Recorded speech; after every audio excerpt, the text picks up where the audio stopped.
सबका फिर से स्वागत है। मैं Vivek Bindra, motivation speaker, leadership consultant, business coach. आज बात करूंगा इलॉन मस्क की। इलॉन मस्क है कौन? Far sighted, futuristic, barrier free thinking रखने वाले एक south African born Canadian American business magnate है। ये इलॉन मस्क जैसे लोग सदी में दो चार ही पैदा होते हैं। लगभग 100 साल में 2-4 लोग ऐसे पैदा होते हैं। इलॉन मस्क वो लोग हैं जो फ्यूचर को कंट्रोल करना जानते हैं, एनविजन करके। बचपन से ही 10 साल की उम्र में ही वो इतनी किताबें पढ़ लिए थे जो एक ग्रेजुएट भी नहीं पढ़ पाता। 12 साल की उम्र में घर में पड़े पड़े एक कंप्यूटर से उन्होंने एक गेम बना डाला और उस गेम को उन्होंने $500 के अंदर पहली दफा एक ऑनलाइन कंपनी को सेल कर दिया। बचपन से ही उनका ज्यादा फोकस था कि प्रॉब्लम, सबसे बड़ी प्रॉब्लम है सोल्यूशन ढूंढना। Looking for the solution is the biggest problem. वो क्या कहते थे? एक ही प्रॉब्लम है कि प्रॉब्लम नहीं है, सोल्यूशन ढूंढना बड़ी प्रॉब्लम है। तो उनकी कंपनी के अंदर अगर आके कोई ये बोल देना कि सर ये हो नहीं सकता, तो वो उसकी कंपनी में उसका आखिरी दिन होता था। वो क्या कहते थे? होगा, जरूर होगा, सोचो कैसे होगा। उनका मानना क्या है? Failure is the option. दुनिया बोलती है failure is not the option. ये मैंने पहले व्यक्ति देखे जिसका मैंने बिजनेस, एक्चुअली मैं थॉट प्रोसेस इलॉन मस्क का जानना चाहता था। आप में से कई लोगों ने कमेंट बॉक्स में लिखा ना कि इलॉन मस्क की केस स्टडी दीजिए। ये एक ऐसे व्यक्ति हैं जो मेरे लिए भी इंस्पिरेशन है। ये वो व्यक्ति हैं जो पृथ्वी के लिए जीवित रहना चाहते हैं। इन्होंने सोलर सिटी बनाई जो कि सस्टेनेबल एनर्जी क्रिएशन पे काम करती है। Solar city sustainable energy creation पे काम करती है। इन्होंने टेस्ला मोटर बनाई जो सस्टेनेबल एनर्जी कंजम्पशन पे काम करती है कि एनर्जी भी पेट्रोल डीजल का चक्कर ही खत्म हो जाए, पोल्यूशन फ्री हो जाए पृथ्वी। और electric vehicle, driverless cars. Actually paranoid व्यक्ति जो केवल हाई क्लास प्रोडक्ट बनाने पे फोकस किया। शुरू से शुरू करते हैं आज, जो कि ये पृथ्वी पे 21वें सबसे शक्तिशाली व्यक्ति माने जाते हैं। ये सेल्फ टॉट प्रोग्रामर हैं और रॉकेट साइंटिस्ट हैं। इन्होंने रॉकेट साइंस की फॉर्मल एजुकेशन नहीं ली, किताबों को पढ़ के इन्होंने पूरे रॉकेट साइंस को समझ लिया। बचपन में किताबी कीड़े थे, किताबें पढ़ के इन्होंने बचपन में ही एक डीप विजन, एक ऑब्सेशन, परसिस्टेंस क्रिएट कर लिया पृथ्वी को बदलने के लिए। ये कहते हैं great leader don't try to force a square peg into a round hole. वो क्या कहते हैं? स्क्वायर को राउंड में घुसाने की कोशिश नहीं करते। बुद्धिमान व्यक्ति वो है जो अपनी हाई परफॉर्मेंस टीम को बिल्ड करते हुए उनकी कोर इनर स्ट्रेंथ को पहचानता है। इसका अर्थ क्या हुआ? कभी भी मछली को पेड़ पे नहीं चढ़ाते, पेड़ पे बंदर को चढ़ाते हैं। बंदर अपने आप चढ़ जाएगा, मछली जिंदगी भर मेहनत करने पे भी नहीं चढ़ेगी। इनका मानना है कि अगर असाधारण काम कराना है टीम से तो टीम पावरफुल होनी जरूरी है। पहली बार में सही आदमी हायर करो। मीडियोकर आदमी जब उससे रिजल्ट अचीव नहीं होता तो ये मान लेता है रिजल्ट अचीव इसलिए नहीं हुआ क्योंकि हो नहीं सकता था। लेकिन ये बिल्कुल ऑपोजिट है। ये कहते हैं नहीं हुआ से कोई मतलब नहीं, रिजल्ट तो अचीव करना है, तरीके अलग अलग अपना लो। गोल को नहीं बदलना, तरीके बदलने हैं। गोल नहीं बदलना, स्ट्रैटेजी बदलनी है। पूरा बचपन 10-10, 12-12, 15-15 घंटे अकेले घर में बैठ के पढ़ के इन्होंने निकाल दिए। जिंदगी भर 7 दिन काम किया, एक दिन में 15-15 घंटे काम किया। अपने आप से अनरीजनेबल, अनकॉम्प्रोमाइजेबल एक्सपेक्टेशन रखते थे। अपने आप से वो एक्सपेक्ट करते थे जो कोई नहीं कर सकता। ये क्या कहते थे? मुझे वो नहीं करना जो किया जा सकता है, मुझे वो करना है जो करना चाहिए।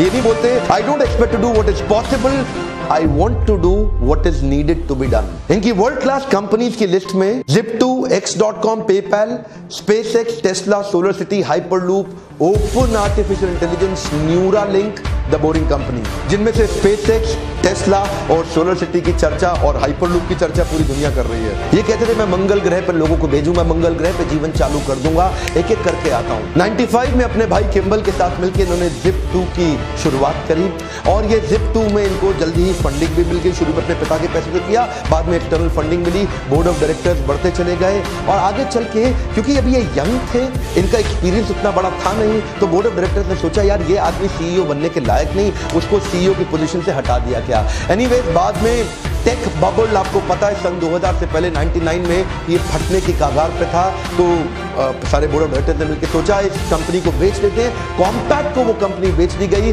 जहां से जो पैसा मिला उसमें इनका 7% इक्विटी था, जिसमें इनको $22 मिलियन तुरंत मिला। और वो $22 मिलियन ये घर में रख करके रईस आदमी की तरह घूम सकते थे, छोटे थे, यंग थे, लेकिन वो पूरे $22 मिलियन एक एक करके इन्होंने आगे इन्वेस्टमेंट शुरू कर दी और तुरंत चालू करी X.com। ये एक ऑनलाइन ट्रांजैक्शन की ऑनलाइन बैंकिंग कंपनी थी, अपने आप में पहली ऐसी कंपनी दुनिया भर में। आगे चल के कन्फिनिटी नाम की एक कंपनी के साथ इसका क्लैश हुआ, लेकिन उसी समय दोनों कंपनी मर्ज हो गई और उसका नाम पड़ गया पेपैल। क्या आप जानते हैं पेपैल? दुनिया भर में आज पेपैल फेमस है। उसको किसने स्टार्ट किया, उसको किसने बड़ा रूप दिया? वो इलॉन मस्क ही थे। उनका जो सीटीओ था ना, चीफ टेक्निकल ऑफिसर, उसके साथ इनकी बहसबाजी हो गई। ये सीईओ थे, वो सीटीओ थे, और बहस ऐसा हुआ कि वो सोच रहे थे कि लाइनेक्स पे रखें इसको कि विंडोज पे लेके जाएं, और उस बहस के चक्कर में सीटीओ ने बाकी बोर्ड को अपने साथ लिया। ये भाई साहब की अभी नई शादी हुई थी इलॉन मस्क की, ये गए हुए थे हनीमून पे, पीछे से उन्होंने इसको बाहर निकाल दिया और सीईओ की पोजीशन से बाहर कर दिया। बहरहाल उस कंपनी से भी बाहर हुए ये,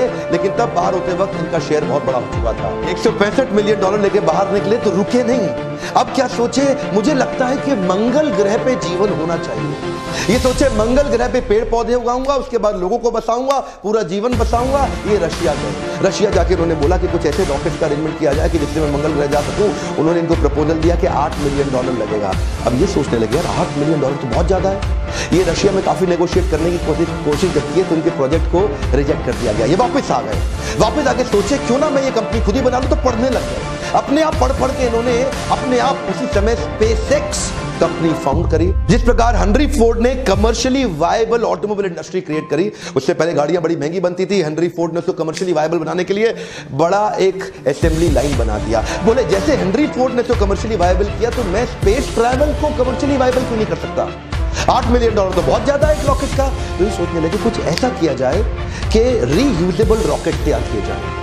तो रॉकेट साइंस की इनको पढ़ाई इन्होंने फॉर्मली तो नहीं करी थी, लेकिन इससे पता चलता है कि एक आदमी नेट को खोल के या किताबों को खोल के या एनसाइक्लोपीडिया को खोल के किताबों को पढ़ के खुद भी सीख सकता है, और वो इन्होंने किया। प्राइवेट ऑर्गेनाइजेशन स्पेस ट्रैवल को रीडिजाइन कर देगा, इसका किसी को विश्वास नहीं हुआ। कोई नहीं बोला कि मैं इसकी मदद करने, कोई नहीं आया। एक्चुअली मुद्दा ये नहीं था कि रॉकेट को ऑर्बिट में पहुंचाना है। एक्चुअली मुद्दा ये था कि लो कॉस्ट में रॉकेट को ऑर्बिट में पहुंचाना है और उसी रॉकेट को फिर वापस लेके आना है, उसको रीयूज करने के लिए।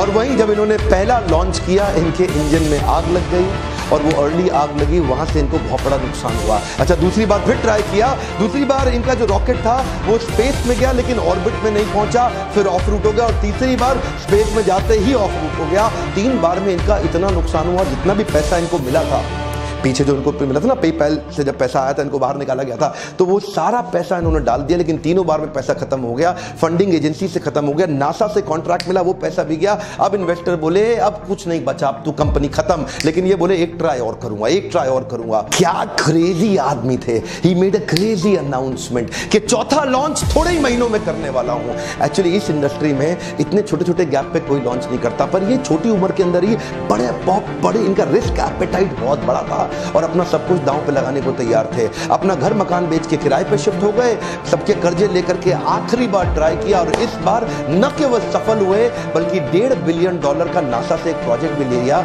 और नासा ने अब इनको फंड किया, बोला आप हमारे लिए काम करिए। आप जानते हैं हमारा इसरो और नासा ये सरकारी पैसे पे काम करते हैं, लेकिन रीयूजेबल रॉकेट सरकारी पैसे के बिना उन्होंने प्राइवेट दम पे बिना फॉर्मल पढ़ाई के अपने आप किताबें खोल के पढ़ के खुद ही कर डाला। ऐसा पैरानॉइड विजन अपने प्रोडक्ट और अपने क्राफ्ट को अचीव करने के पीछे ऑब्सेशन। देखिए, यही मैं आज अपने देश में देना चाहता हूं मैसेज। हमारे देश में भी ऐसे कई लोग खड़े होंगे जो इन वीडियोस को देख रहे हैं। आज ये नासा स्पेस एजेंसी के इक्विपमेंट, कार्गो और सैटेलाइट ऑर्बिट तक पहुंचाते हैं और रीयूजेबल प्रोजेक्ट बना दिया। अभी इसके साथ साथ इन्होंने अभी चल ही रहा था ये टेस्ला मोटर में भी पैसा डाल दिया। ये टेस्ला मोटर में पैसा इन्वेस्ट किए, उनकी कंपनी में घुस गए और पूरी तरह इन्वॉल्व हो गए। जल्दी ही इनको कंपनी का सीईओ भी घोषित कर दिया गया, और इन्होंने टेस्ला को लेकर के इलेक्ट्रिक व्हीकल बनाने के विजन को तैयार किया। जो पहली गाड़ी बनी वो अपनी कॉस्ट से डबल कॉस्ट पे चली गई। $1,09,000 की गाड़ी बनी। एक्चुअली ये सोच रहे थे शुरू में कि $50,000 में बन जाएगी, लेकिन जब बनाने लगे तो उसकी कॉस्ट डबल हो गई, गाड़ी बिकी नहीं, बिकने में बहुत दिक्कत आई। दूसरी बार कॉस्ट थोड़ी कम हुई, लेकिन तीसरे अटेम्प्ट में एक्चुअल रीजनेबल कॉस्ट आ गई, जिससे इनकी बिक्री बहुत तेज हुई। यानी कि स्पेसएक्स में कई फेलियर आए, उससे पहले x.com में पेपैल के टाइम पे पहले भी इनको निकाल दिया गया। उसके बाद इधर भी इन्होंने चालू किया तो इधर भी इनके कंटिन्यूअस फेलियर आते रहे। वो जो टेस्ला थी ये जिधर गए ये क्या बोलते हैं, failure is an option. Come on, क्या फेलियर इज एन ऑप्शन, लेकिन you got to bounce back. Come on, you got to bounce back. याद रखिए, इलॉन मस्क अपने आप में केस स्टडी है, art of failing successfully. Come on, क्या art of failing successfully. आज $20 बिलियन से ज्यादा की नेटवर्थ, दुनिया के 50 सबसे पैसे वाले अरबपतियों में इनका नाम आता है। दुनिया भर में इनका इन्फ्लुएंस इतना बड़ा हो गया, भारत भी आ रहे हैं इलेक्ट्रिक गाड़ियों को लेकर के, उसकी तैयारी हो रही है। हमारे प्रधानमंत्री से इनकी मुलाकात भी हुई, और आप तो जानते भी हैं आज हमारे देश में पेट्रोल डीजल गाड़ियां हटाने की पूरी तैयारी की जा रही है, इलेक्ट्रिक व्हीकल्स लाने के लिए। ड्राइवरलेस पावरफुल गाड़ियां बना रहे हैं आज इलॉन मस्क, दुनिया भर में छा गए हैं। Futuristic, future oriented, barrier free thinking, ये जो ढक्कन लगा ना बैरियर, वही सबकी समस्या। आज एक बात कहना चाहता हूं, कुछ भी भूल जाना जिंदगी में, ये बाउंस बैक को मत भूलना।